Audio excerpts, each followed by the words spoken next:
বন্ধুরা আপনাদের সকলকে আমাদের চ্যানেলে স্বাগত জানিয়ে রাজ্যের সমগ্র শিক্ষার সাথে নিযুক্ত সকল স্তরের কর্মচারীদের আজকে আমরা যে আপডেট নিয়ে এসেছি অত্যন্ত পজিটিভ, অত্যন্ত গুরুত্বপূর্ণ এবং সবচেয়ে ইম্পর্টেন্ট। আপনাদের জানিয়ে রাখি, লোকসভায় আপনারা সকলেই জানেন কেন্দ্রীয় শিক্ষামন্ত্রীর প্রশ্নোত্তর পর্ব চলছে। আজকে সবচেয়ে বড় খবর, রাজ্যের প্রথম বিজেপি সাংসদ রূপা গঙ্গোপাধ্যায় সরাসরি লোকসভাতে কেন্দ্রীয় শিক্ষামন্ত্রীর কাছে পশ্চিমবঙ্গের যারা সমগ্র শিক্ষার সাথে নিযুক্ত কর্মচারী, শিক্ষক, শিক্ষাকর্মী যারা রয়েছেন তাদের পেশাগত উন্নতির জন্য প্রশ্ন করেছেন এবং কি বলেছেন, কি জানিয়েছেন শিক্ষামন্ত্রী, এই প্রশ্নের উত্তরে কি জানিয়েছেন, এই সমস্ত বিষয়ে আজকের প্রতিবেদন। এবং সরাসরি আপনারা দেখুন লোকসভা থেকে আজ কি জানিয়েছেন কেন্দ্রীয় শিক্ষামন্ত্রী।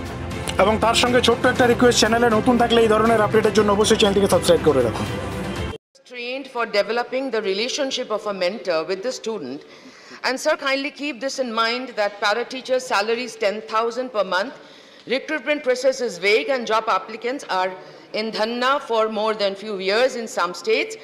Last few 1 month hunger strike is happening and 1.5 lakh permanent teachers post vacant in state of West Bengal. So how do we plan to train teachers, sir? सभापति महोदय, मैं जब राष्ट्रीय शिक्षा नीति के बारे में उल्लेख कर रहा हूं, राष्ट्रीय शिक्षा नीति में इस बार पहली बार शिक्षकों के बारे में बहुत ध्यान दिया है। जब तक हमारे शिक्षक ठीक से प्रशिक्षित नहीं होंगे, वेल ट्रेन नहीं होंगे, तब हमारी विद्यार्थियों की लाभ भी नहीं मिलेगा विद्यार्थियों को। इसलिए एनसीटी ने एक नया इंटीग्रेटेड कोर्स फ्रेमवर्क लाया है। राज्य सरकार ने और भारत सरकार दोनों मिलकर टीचर्स ट्रेनिंग के बारे में बहुत महत्व दे रहे हैं।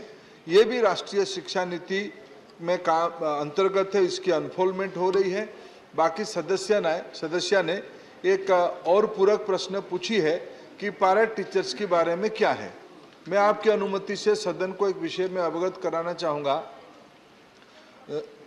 20-25 साल पहले जब स्वर्गीय अटल बिहारी वाजपेयी देश के प्रधानमंत्री होते थे, उसकी पहले ये टीचर वगैरह के विषय मूलतः राज्यों के पास था। सर्व शिक्षा अभियान के तहत जिन राज्यों में टीचरों की संख्या कम है विद्यार्थियों की तुलना में, एक गैप फिलिंग की इनिशिएटिव भारत सरकार एक सेंट्रल स्पॉन्सर्ड स्कीम पे लागू करके चलाया। उसको अभी लागू करके अभी तक समग्र शिक्षा के नाम पे चल रहा है। अभी देश की टीचर स्टूडेंट्स रेशियो अगर दिखा जाएगा तो पर्याप्त मात्रा में ठीक है, लेकिन कुछ चुनौतियां हैं।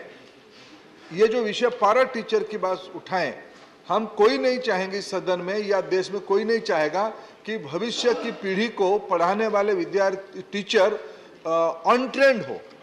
उनको लंबे समय तक मौका दिया गया है। पैरा टीचर कोई व्यवस्था नहीं है। कभी जिला पंचायत के माध्यम से उनको 20 साल पहले रखा गया था, लेकिन इन दिनों में राज्य सरकारों ने उनको मौका दिया ट्रेंड होने के लिए, +2 में मिनिमम मार्क रखने के लिए। ये सारा व्यवस्था हुआ है। सुप्रीम कोर्ट की निगरानी में अभी लेटेस्ट 2-2.5 साल पहले सुप्रीम कोर्ट ने उसको एक सर्वोच्च मत भी दिया है।